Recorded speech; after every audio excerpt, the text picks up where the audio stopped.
इस संसार में लोग कितने मिलते हैं, एक से एक। संसार में जहाँ देखो वहीं होशियार लोग बैठे हुए हैं, होशियार जगह जगह पर। उनसे कहो कि भाई इस विषय में आपको ज्ञान नहीं है, तो आंख लिकार कर सीधे हो जाते हैं कि हमको ज्ञान नहीं, हमको ज्ञान सिखाते हो। सदगुरु श्री कबीर साहब जी कहते हैं कि ई जग जरते देखिया अपनी अपनी आग, ऐसा कोई ना मिला जासो रहिए लाग। बना बनाया मानवा बिना बुद्धि बेतूर, कहा लाल ले कीजिए बिना बास का फूल। सारे संसार की बड़ी विचित्र लीला है, बहुत ज़्यादा है। किसी से कहो भैया अरे भाई मांस नहीं खाना चाहिए, तेरे को पशु खाने में जाना पड़ेगा, तो वो क्या कहता है, किसने देखा है? कौन कहता है कि पशु खाने में जाना पड़ेगा? आप देख के आए हो क्या? अरे खाओ पियो मौज मारो, और है क्या संसार में। इस प्रकार से ये लोग भुलावे में डालते रहते हैं, धोखे में डालते रहते हैं।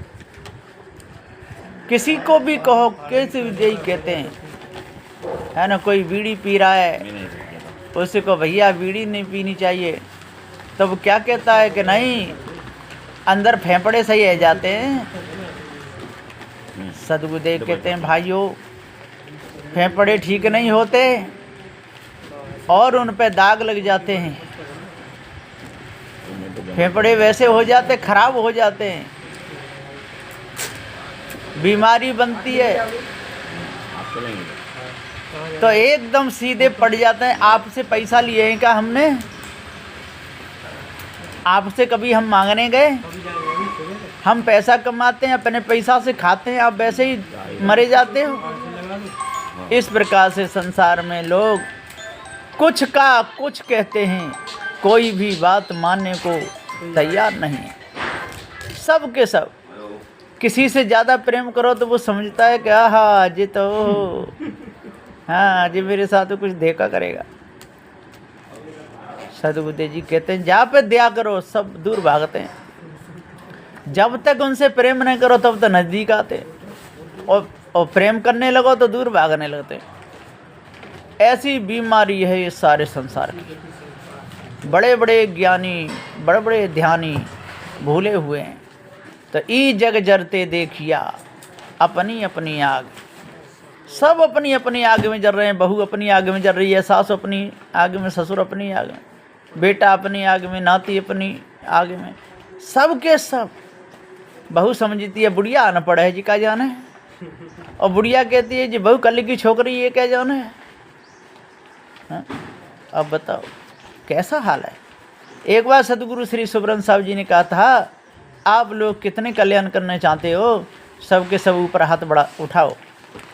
तो जितने 90 साल के बुढ़े थे और 90 साल बुढ़ियाँ, उन्होंने हाथ उठाए। जवान एक भी नहीं उठाया। उन्होंने जवान क्यों नहीं उठाए भैया?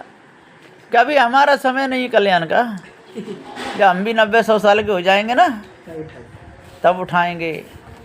अब बताइए, बुढ़ापे में अब भजन होगा, बुढ़ापे में साधना होगी, खांसने में भी फुर्सत नहीं मिलेगी। खांसते खांसते खांसते खांसते आँख चढ़ जाएंगी, कमर टेढ़ी हो जाएगी, चला फिरा नहीं जाएगा, घुटनों में दर्द होगा, हैं? कितने बहुत वीरान हो जाओगे। सदगुरुदेव जी पुकार कहते हैं आज भैया अपना उद्धार करो, अपना कल्याण करो। पारखी संत गुरुजन आपको हित की बात बताते हैं, चेतन पूजा बताते हैं। मायावी गुरुवा लोगों के चक्कर में फंस गए, तब पत्थर पूजते पूजते और सुबह उठ करके ठंडी में गंगा जी नहाते नहाते वीरान हो जाओगे, सारी खाल मिट जाएगी। बहुत परेशानियों का सामना करना पड़ेगा।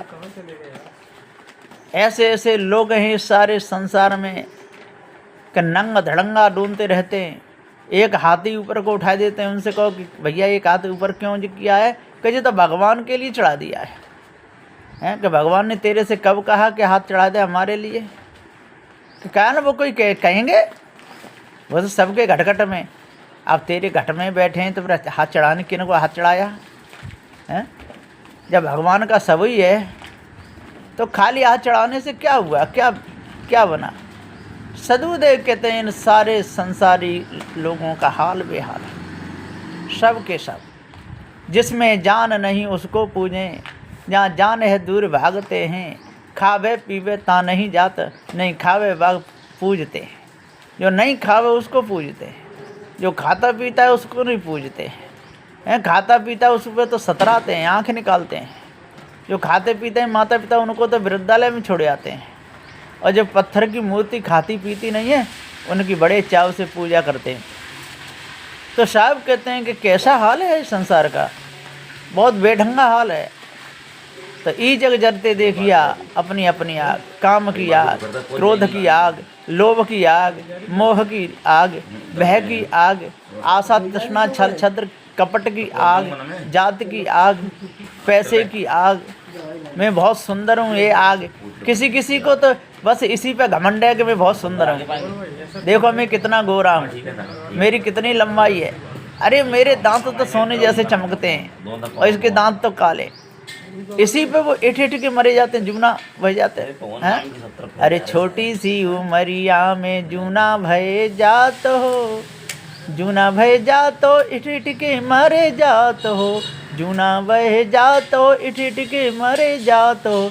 छोटी सी उमरिया में जूना भय जात हो, छोटी सी उमरिया में। इठ के चलते हैं लोग, हैं?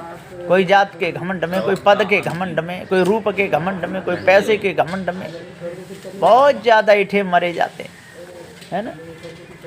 सुंदरता का बहुत घमंड हो जाता है लोगों को, और दिन में 10-10 बार शीशा देखते हैं। और जब आंखें बैठ जाती हैं, गाल चिपक जाते हैं, खाल सुकड़ जाती है, नाक लटक जाती है, और तब यदि उनसे कहो ले शीशा देखो तो है मजाक करता है। उस समय हाय मेरे को मजाक करते है, शीशा दिखाए रहो है। और तब तो 4-4 बार देख दी थी पाउडर लगा के, हैं। तो सदगुरुदेव जी पुकार के समझाते हुए कहते भैया इस रंग रूप का शरीर का घमंड मत करो, ये तो मल मूत्र की देह है, और इस मल मूत्र की देह पे घमंड करोगे ये गंदगी है, एक दिन गंदगी में मिल जाएगी। इसलिए अपने आचरणों को सही रखो, अपने मन को पवित्र रखो, अपनी भावना शुद्ध रखो, एकदम शुद्ध पवित्र मन आपका हो जाएगा, और चेतन पूजा आपके हृदय में आ जाएगी, तो आपका हृदय निहाल हो जाएगा, पवित्र हो जाएगा, वासना सारी मिट जाएगी। पार की संतों की शरण में लग करके अष्ट महासद्गुण आ जाएंगे, 10 दोष दूर हो जाएंगे। और यदि मायावी गुरुवालों के चक्कर में फंसे तो वो तो कहेंगे कि पाप करो और गंगा नहाओ, पाप करो, भगवान की पूजा करो, हमारे मंत्र को जप लो, बिल्कुल हमारे दर्शन से सारे पाप कट जाएंगे, मनवावे सो करो, हमारे उपदेश को सुनो। कोई गंडा बांध देंगे, गले में लटका देंगे, कोई कुछ कर देंगे। इसी प्रकार से सारा संसार भुला रहा है। तो भाइयों अपने आप को जान करके और मन को पवित्र करो, पार की संत की शरण में लगो, तब पूर्ण शांति मिलेगी। बोलिए श्री सदगुरुदेव की जय। सदगुरु श्री कबीर साहेब की जय। सदगुरु श्री महान साहेब की जय। बोलिए श्री सदगुरुदेव की जय।